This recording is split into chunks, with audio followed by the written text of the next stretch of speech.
Olá, eu sou a professora Ana Flávia e nós estamos na nossa videoaula de número 7. Olá, tudo bem? Como vocês estão? Bom, nossa videoaula de hoje, a número 7, é para falar sobre as figuras de linguagem. Figuras de linguagem? Como assim, professora? Nós vamos analisar desenhos? Figuras? Não.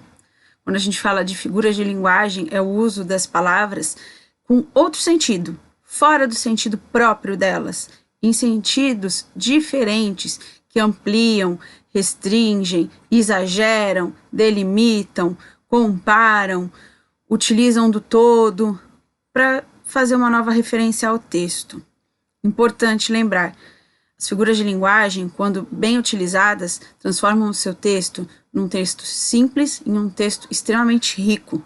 Mas eu só não encontro figuras de linguagem em textos poéticos, na literatura, numa poesia. Não, você consegue utilizar as figuras de linguagem em qualquer tipo de texto, inclusive nos textos oralizados. Bom, as figuras de linguagem são muitas. E se vocês tiverem a curiosidade de procurar, verão que existem as figuras de linguagem de pensamento, de construção. Eu não vou entrar por enquanto nesse mérito. Eu vou utilizar, hoje a gente vai falar sobre as principais, que no 7º ano vocês começam a ter contato com essas figuras de linguagem. São muitas, como eu falei, muitas. Nessa videoaula nós veremos 5 delas. E prestem muita atenção. Teve dúvida, como eu sempre falo? Pausa o vídeo, faz uma anotação, procura fora do vídeo outras informações referentes ao assunto. É muito importante que você preste atenção, porque as figuras de linguagem, elas vão aparecendo nos outros anos de escolaridade, e quando você estiver no ensino médio, elas vão aparecer novamente, e aí vocês vão precisar encontrá-las dentro de textos literários. Inclusive nas atividades propostas para esse vídeo, eu coloquei a leitura de uma poesia. Então, vamos lá? Vamos conhecer as figuras de linguagem?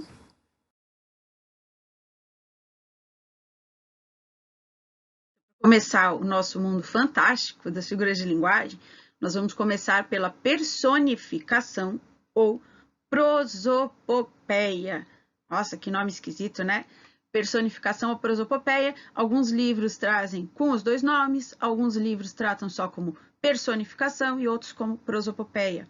Personificar, lembra da palavra pessoa, persona, tá? Então, o que é a figura de linguagem personificação? É atribuir características humanas, então de pessoas, a objetos ou animais, seres da natureza.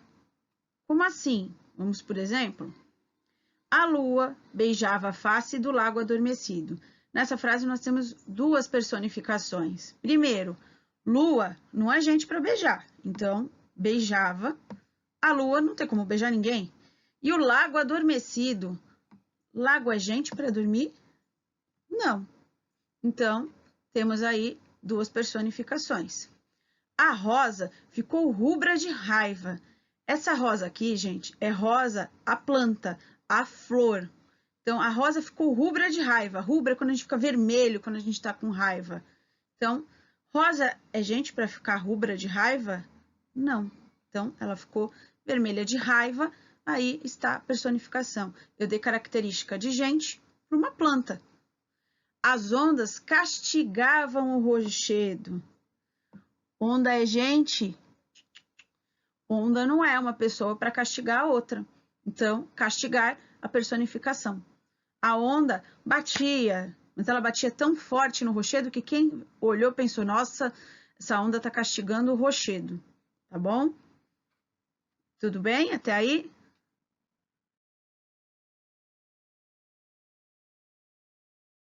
Bom, as próximas vocês precisam prestar muita atenção, porque elas são muito parecidas. Na verdade, elas chegam a ser extremamente semelhantes. O que vai diferir é o uso da palavra como. Ambas são comparações. No entanto, a gente diz que uma é explícita e a outra é implícita. Então, muita atenção. E elas têm nomes diferentes. Então, comparação é o ato de comparar. Eu tenho dois elementos e eu vou dizer que eles se assemelham de alguma forma. Eu pego uma característica e eu vou chegar numa semelhança, numa proximidade. Então, isso é a comparação, não esqueçam. Essa é a comparação e ela é explícita. O que é ser explícito? Está escrito no texto, tá? Então, eu vou para os exemplos para vocês entenderem melhor. Ele é forte como um touro. Então, eu tenho a comparação do ele e do touro. E o que liga os dois? A palavra forte. É o ato de ser forte. É a característica forte, tá? Então, ele é forte. Então, lembrando, comparação. Ele, touro, o que relaciona os dois? O forte. O que liga os dois? A palavra como. Eu só uso como na comparação? Não. Mas é mais comum ver com como. Tem como, tal, qual, assim, como, feito, igual. Então, podia ser, ele é forte, assim como um touro. Ele é forte, tal qual um touro. Ele é forte, igual um touro. Isso é comparar. Tenho dois elementos e uma característica que eu quero aproximar, isso é a comparação. Outra comparação, ela é bela como uma flor. Então, tenho ela, tenho a flor e o elo. O que aproxima as duas, a semelhança, é a beleza. Então, a característica que eu quero aproximar é a beleza. A característica que eu quero aproximar aqui é o forte. Então, essa é a comparação. O próximo já é a metáfora. Ah, mas qual é a diferença? Eu não tô vendo diferença nenhuma aí. Tem. Pode parecer que não tem, mas tem. A metáfora, ela é implícita, ou seja, uma palavra não vai aparecer lá. Eu preciso acionar no meu cérebro as características das palavras para conseguir compreender. E aí, diferente da comparação, eu não vou usar tal, qual, assim como. Então, aqui na metáfora, esquece essas palavras. Elas não podem aparecer. Ela é uma flor. Lembra lá na comparação? Ela é bela como uma flor, que eu comparei. Na metáfora, se eu quero dizer que ela é bonita, eu digo, ela é uma flor. Automaticamente minha cabeça vai remeter a isso. Ou ao fato da beleza, ou ao fato de ser cheirosa. Tudo depende de do que eu estou falando, sobre quem eu estou falando.